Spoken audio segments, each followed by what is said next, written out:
राजस्थान की राजनीति में एक नए विवाद ने जन्म ले लिया है। पूर्व मंत्री और 5 बार विधायक रह चुके सुरेंद्र व्यास ने अपनी हाल ही में प्रकाशित किताब एक विफल राजनीतिक यात्रा में बड़ा दावा किया। व्यास ने अपनी किताब में सचिन पायलट के भविष्य पर सवाल उठाए और कहा कि यदि 2028 में पायलट मुख्यमंत्री पद के उम्मीदवार होकर भी टोंक से चुनाव लड़ते हैं तो उनकी हार तय है। उनका कहना है कि पायलट टोंक में मुस्लिम उम्मीदवार को आगे नहीं आने देना चाहते ताकि अपने गुर्जर वोट बैंक की सीटों को सुरक्षित रख सकें। किताब में आगे लिखा कि आम मुसलमानों को टोंक में इस बात की गिलानी है कि वो मजबूरी में बीजेपी को रोकने के लिए अपने समाज के हितों के खिलाफ एक गैर मुस्लिम प्रत्याशी को समर्थन देने के लिए मजबूर हैं।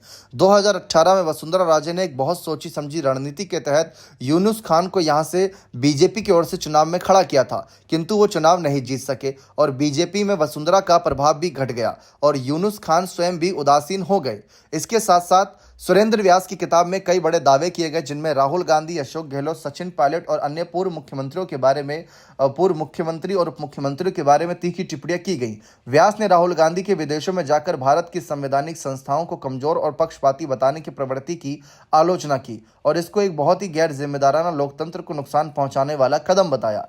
इसके साथ साथ उन्होंने तमाम और मुद्दे भी उठाए। वहीं अगर हम देखें तो जिस तरीके से व्यास ने 1998 में अपने निर्दलीय विधायक बनने के बाद गहलोत द्वारा कांग्रेस में दोबारा शामिल होने से रोकने की कोशिशों का जिक्र भी किया।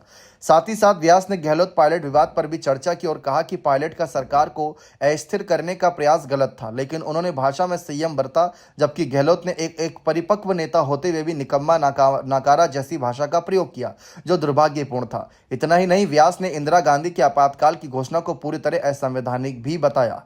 अब आप में से कितने लोगों को लगता है कि अगर सचिन पायलट राजस्थान का मुख्यमंत्री चेहरा बन जाएंगे तो क्या तब भी टोंक से नहीं जीत पाएंगे? अपनी राय कमेंट सेक्शन में अवश्य रखिएगा, क्योंकि ये मुद्दा अब काफी गर्म है। देखते हैं आगे इस पर क्या बयानबाजियां होती हैं। बने रहें चैनल के साथ। बहुत बहुत शुक्रिया।